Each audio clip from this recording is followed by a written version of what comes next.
So guys welcome back to L T vlogs. एक बार फिर से ही हम एक और इन्फॉर्मेटिव वीडियो लेके आ चुके हैं, सिर्फ और सिर्फ हमारे फेवरेट स्टूडेंट्स के लिए जो अभी तक आए नहीं हैं, आने वाले हैं या जो आ चुके हैं। तो बेसिकली लास्ट ईयर सितंबर में गवर्नमेंट ने माइग्रेशन पॉलिसीज़ को पूरा रिव्यू करा था और इन्होंने सारी कमियां निकालने के बाद एक डॉक्यूमेंट अपलोड करा कि हम माइग्रेशन सिस्टम को कैसे इम्प्रूव कर सकते हैं। तो इन्होंने सारी कैटेगरीज भाई कवर करी थी, मगर हम सारी कैटेगरीज कवर नहीं करने वाले। हमारा टारगेट है कि जितनी भी स्टूडेंट्स को इफेक्ट करने वाली ये चीज़ें उसी चीज़ को कवर करें, क्योंकि भाई बेसिकली हमने शुरू से स्टूडेंट्स के ऊपर ज़्यादा ध्यान दिया है कि भाई जो भी बंदे यहाँ पे आने वाले हैं उनकी लाइफ यहाँ पे कैसी होगी, कैसे आ सकते हैं वगैरह वगैरह। तो बेसिकली 5 से 6 पॉइंट्स हमने शॉर्ट लिस्ट करे हैं जो गवर्नमेंट ने सोचा था कि इनके ऊपर फोकस डालना है और जो लागू हो जाएंगे नेक्स्ट ईयर के इंटेक से पहले तक। तो ये टाइम एकदम परफेक्ट था भाई वीडियो डालने का, क्योंकि जो भी बंदे नेक्स्ट इंटेक में आने वाले हैं उनको आइडिया लग जाएगा कि भाई मैं क्या क्या चीज़ें एक्सपेक्ट कर सकता हूँ। प्लस एक और डिस्क्लेमर दे दूँ कि ये जो भी हम पॉइंट्स बोलने वाले हैं ये अभी लागू नहीं हुए हैं, ये एक प्रपोज प्लान है उस माइग्रेशन सिस्टम को ठीक करने के लिए। तो इसमें से क्या पता कुछ लॉज या जो भी इन्होंने प्रपोज करे आइडियाज़ वो लागू हो जाए, या क्या पता ना लागू हो, और क्या पता कुछ इनमें से हो ना कुछ नया सिस्टम ही उठा के लेके आ जाए। तो पूरे पॉइंट्स और जो भी रिव्यूज़ इन्होंने डाले हैं उसके बारे में है वीडियो, एंड तक देखना। और कुछ क्वेश्चन रह जाए तो हमेशा की तरह कमेंट्स कर देना। तो भाई जैसे मैंने आपको बताया कि माइग्रेशन लॉज या ये माइग्रेशन सिस्टम को चेंज करने का प्लान कर रहे हैं। अब सबसे बड़ा क्वेश्चन ये आता है कि इन्होंने ये पूरा थॉट आया क्यों इनके माइंड में कि क्यों चेंज करना है। तो ऑस्ट्रेलिया की शुरू से एक बहुत बड़ी प्रॉब्लम रही है कि इनके पास वर्कर्स की हमेशा शॉर्टेज रहती है, और जो इनके भी जितने भी परमानेंट वर्कर्स हैं या फिर जो भी इनका वर्क फोर्स है उसमें से एक बहुत बड़ा कैप जाता है टेम्प्रेरी रेजिडेंट्स का या फिर टेम्प्रेरी वर्क फोर्स। अब टेम्प्रेरी वर्क फोर्स में भाई आपके 3 से 4 मेन कैटेगरीज हैं। फर्स्ट आपके इंटरनेशनल स्टूडेंट्स जो आपके पढ़ाई कर रहे हैं और काम कर रहे हैं। सेकंड वो इंटरनेशनल स्टूडेंट जिनकी पढ़ाई खत्म हो चुकी है मगर वो अभी टीआर पे हैं, वो काम कर रहे हैं। थर्ड जो बंदे वर्क वीज़ा पे आते हैं। फोर्थ हो गया आपके जो बंदे टूर वीज़ा पे आते हैं मगर उनके पास राइट्स होते हैं यहाँ पे काम करने के।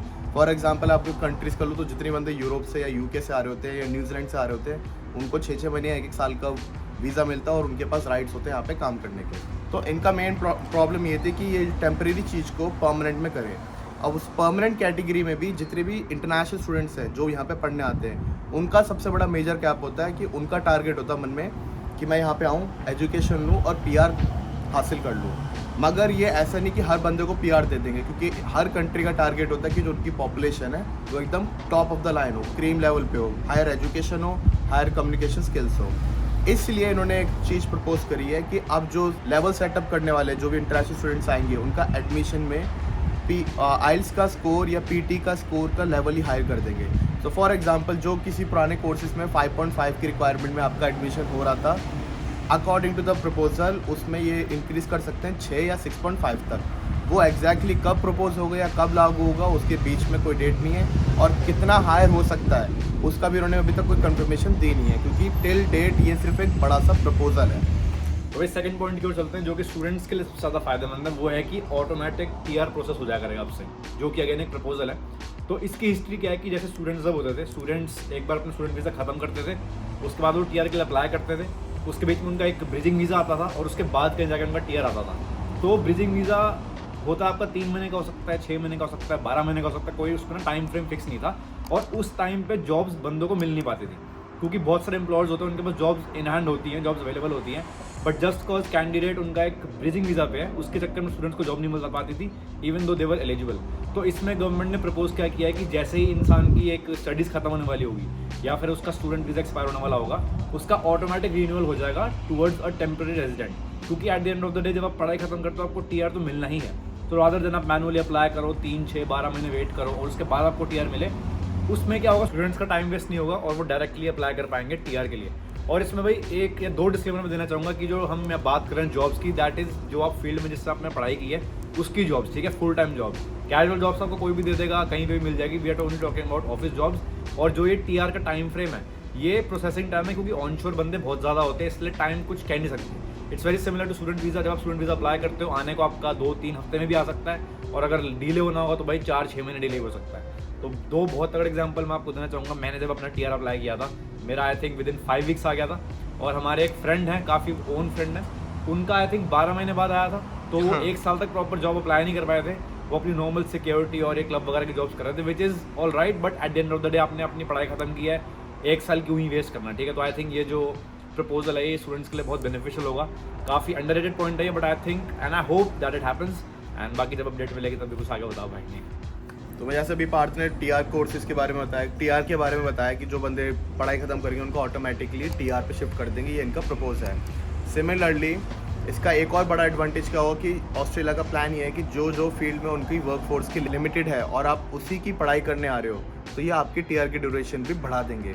तो जो रीजनल में ऑलरेडी आपको 1 साल की एक्स्ट्रा मिल रही थी, और अगर इसमें भी आप वही कोई पर्टिकुलर कोर्स करते हो जिनमें इनकी वर्क शॉर्टेज है, तो आपका टीआर की ड्यूरेशन और बढ़ जाएगी। इस वीडियो के ऊपर, इस टॉपिक के ऊपर हमने भाई कुछ महीने पहले एक प्रॉपर वीडियो बनाई थी, लिंक डाल देंगे डिस्क्रिप्शन में। अगर नहीं देखी उस वीडियो को ध्यान से देख लेना, उसमें हमने ढंग से एक्सप्लेन करा हुआ है कि कितने कितने ड्यूरेशन बढ़ने वाले हैं और कौन कौन सी फील्ड में बढ़ सकते हैं। और भाई इस पॉइंट में एक और गुड न्यूज़ क्या है कि अभी तक जितने भी हमने पॉइंट्स बोले वो है प्रपोज चेंजेस, कि शायद वो होंगे या नहीं होंगे।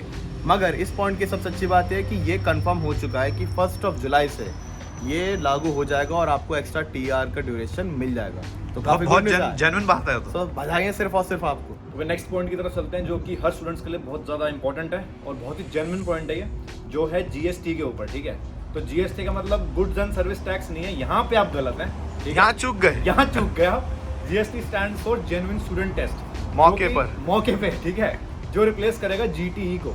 तो जीटी का फुल फॉर्म होता है जेन्युइन टेम्पररी एंट्रेंट, जो प्रीटी श्योर जितने भी लोग ऑस्ट्रेलिया आ चुके हैं या ऑलरेडी आने का प्लान कर रहे हैं, उन्होंने जीटी का फॉर्म जरूर भरा होगा, जिसमें वो एक्चुअली देखते हैं कि जो टेम्पररी एंट्रेंट है वो जेन्युइन है कि नहीं। आपकी स्टडी हिस्ट्री देखते हैं, स्टडी गैप्स देखते हैं, फाइनेंशियल डॉक्यूमेंट देखते हैं। एंड इतनी चेकिंग के बावजूद भी भाई बहुत सारे फ्रॉड्स हो रहे हैं, बहुत सारे स्कैम्स हो रहे हैं। And one of the reason ये भी है कि इंडिया को बहुत सारे स्टेट्स में बंदों को बैन कर दिया गया था।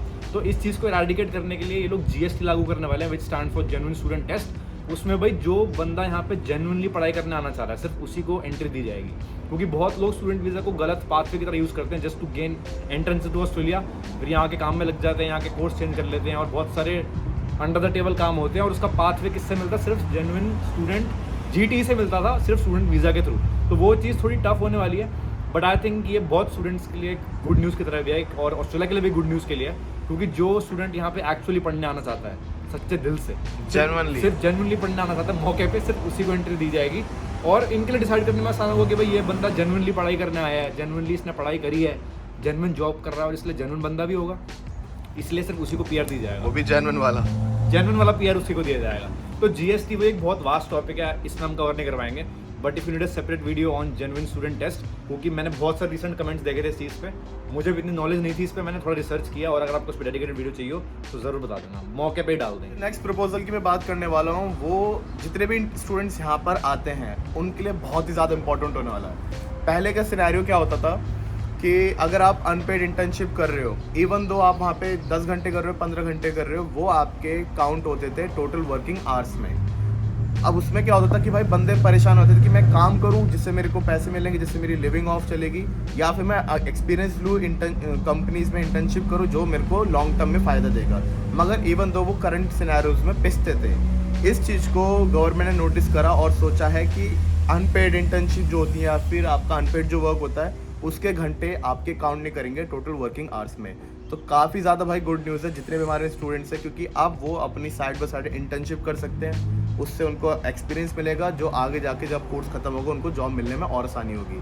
प्लस साइड बाय साइड अपना वो काम कर सकते हैं, चाहे वो कोई भी काम हो, वो भाई आप देख लेना। तो वैसे बहुत बार बता रखा कौन कौन से काम होते हैं, मगर इससे पहले कि आपके अंदर खुशी के फव्वारे फूटने लग जाए या बलून फूटने लग जाए, उसको भी थाम लो, क्योंकि ये सिर्फ प्रपोजल है।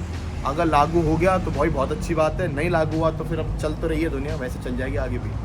अगर ये लागू हो जाए तो इस बात की मिठाई हम एक दूसरे को खुद ही खिला देंगे मौके पे। So guys that was pretty much for our today's video. हमने सारे पॉइंट्स तो कवर नहीं किए, बट जो भी मैक्सिमम पॉइंट्स स्टूडेंट्स को इफेक्ट कर रहे थे वो हमने आपको बता दिए। इसमें हॉर्न कौन मार रहा देख के आओ जरा, इस सज्जन को क्या तकलीफ है?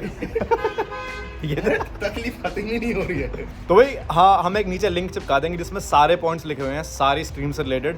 इवन तो हम सारा कवर नहीं कर पाए, बट अगर आपको उस कैटेगरी में फॉलो करते हो जाकर आप देख सकते हो। बाकी तुम्हारे कुछ दो शब्द इस चीज़ में। भाई ये वीडियो काफ़ी ज़्यादा मौके पे बनाई हमने, सोचा नहीं था, मगर ये जैसे हमने पॉइंट देखे थोड़ी रिसर्च करी, बंदों के 1-2 मैसेज आ गए थे कि भाई मैंने सुना है कुछ प्रपोजल आने वाले हैं, तो और हमने सोचा जीएसटी भी आ चुका है, वो क्या है, ये कौन GST भी है? आ चुका है, तो हमने सोचा कि भाई वीडियो फिर बना दी जाए, क्योंकि ये काफ़ी ज़्यादा इंपॉर्टेंट हो गया। अगर ये सारे के सारे लॉज जो उन्होंने प्रपोज करें लागू हो जाते हैं तो बहुत कुछ तक इफेक्ट हो सकता है स्टूडेंट्स की लाइफ में।